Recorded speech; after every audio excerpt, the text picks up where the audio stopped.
Hey guys, Justin from GuitarMadeEZ.com, and today I'm going to show you how to string your guitar. I recently broke my guitar string trying to make another lesson for you guys, and no big deal. I've had these strings forever, and it's about time I change them anyways. They say you should change them if you're playing a ton, playing shows. If you're playing a lot, they say you should change them once a month. I don't have that much money, so I change them probably once every 6 months. Anyways, the type of strings I buy are these elixirs right here. They're polyweb strings, which means that the strings are a lot easier on your fingers. There's also nano web out there. Nano web's kind of like old school. It's a little bit harder to play on, at least for your fingers. It doesn't feel as nice. Also, these are medium thickness strings. Okay, so they're not the lightest ones out there. They're not the hardest ones out there. And why that's important is because I had medium strings on here prior. You don't want to get away from, let's say you have, extra light strings on your guitar. You don't want to go to super heavy because that change in tension will mess up the neck of your guitar. You're going to have to take it in for a setup, which means it's going to cost you $100. They're going to have to make a truss rod adjustment, which they take an Allen wrench, they put it inside here, they twist it a couple times, they file down your frets.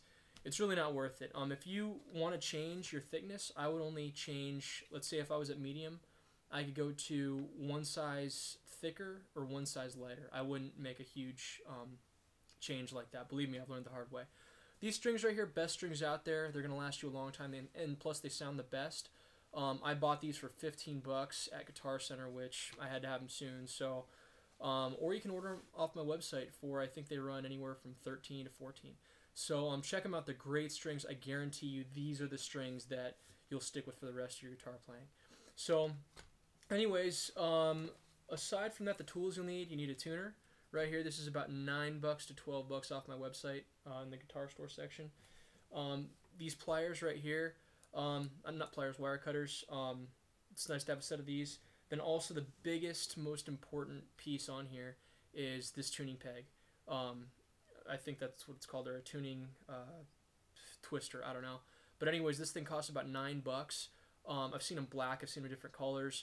And what this does is this will allow you to sit here and tune your guitar extremely fast when you're changing the strings. If not, you're going to be sitting here for hours, and it gets really, really annoying twisting these tuning pegs. So anyways, get that. And also the most important thing is this thing has a little groove right here, and that's how you pop out these little pegs that hold the other side of the string in, okay? If not, I've seen people use pliers, vice grips, wire. I mean, it's a mess. You're gonna ruin the peg. Which, if you ruin the peg, you might as well buy a new guitar, or you might damage this area down here. You might as well buy a new guitar. A lot of this stuff is made individually for the guitar that it's on, and it's not pretty. So, get the tool. It'll save you a ton. On top of that, let's see. I think we're ready to begin. So, I've got all my strings. I took them out of the box here, and I've got a ton of them, okay? Let's see.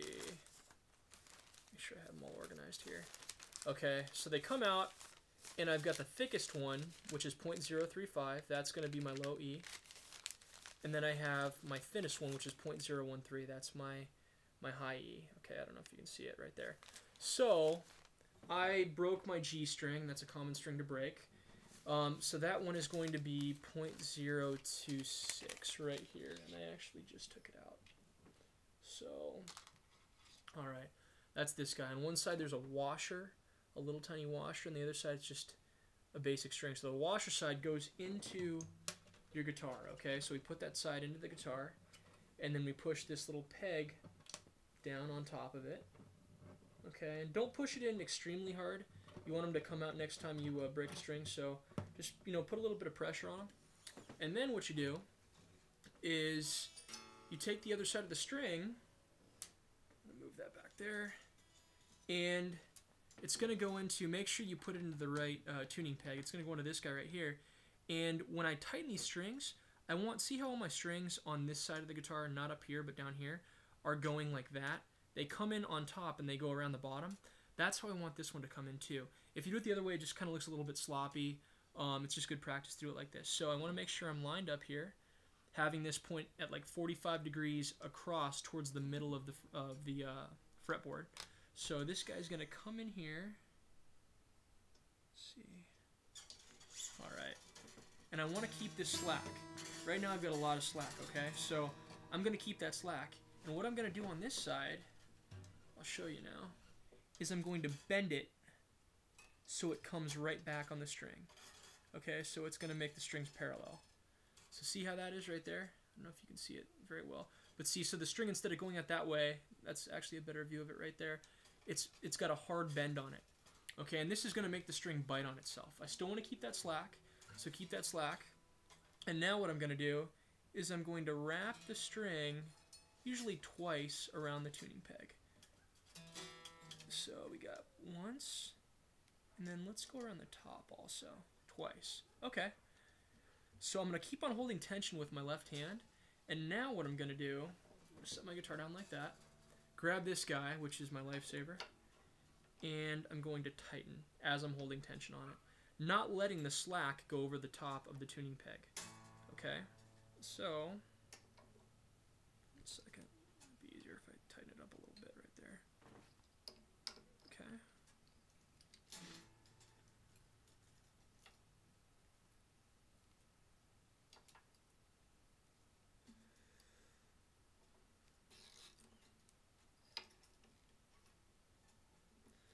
Now as I tighten, I'm going to make sure, the slack does not go over with just a finger the top of the tuning peg, because then you're going to have loops in your string and it's going to look like a mess. So keep on pushing it down and tightening, holding tension with my fingers. And there, it's going to be tightening right now. Make sure that the string goes in the little groove right there. You can hear it get tighter. Hear that? So I'm tightening more and more. Right now it's got some pretty good tension on it. At this point, I'm going to grab my tuner and I'm going to tune. So I'm at C right now. We got to get to G, so we're going to go up to C, tune up to C, tune up to G, I'm sorry.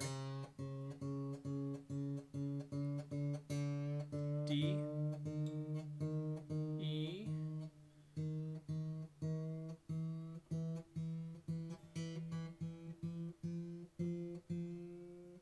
F, almost there, F sharp, and we're at G. That's it, guys. So I got my new string on there. Everything's looking good. Aside from that, if you want to change all your strings, how you would do this differently is you would use your wire cutters and you would cut all your strings except for this E string right here. This is going to keep tension so your guitar doesn't basically lose tension and get all out of whack. So you're going to keep this guy on here and you're going to cut all 5 of these thinner strings, okay? And then from there, just one by one, just like what I just did, you're going to basically restring each one, tune it, and then at the very end, you're going to cut this guy and then put on a new E string and then tune it again. So that's basically it. Another thing to remember is that, just, change your guitar strings. I'd say if you played every now and then, once every 6 months, you could probably make it about a year. But that's the biggest thing to remember with this stuff. If you guys have any questions, make sure to let me know on my website, GuitarMadeEZ.com. And I will see you guys in the next lesson. Thanks.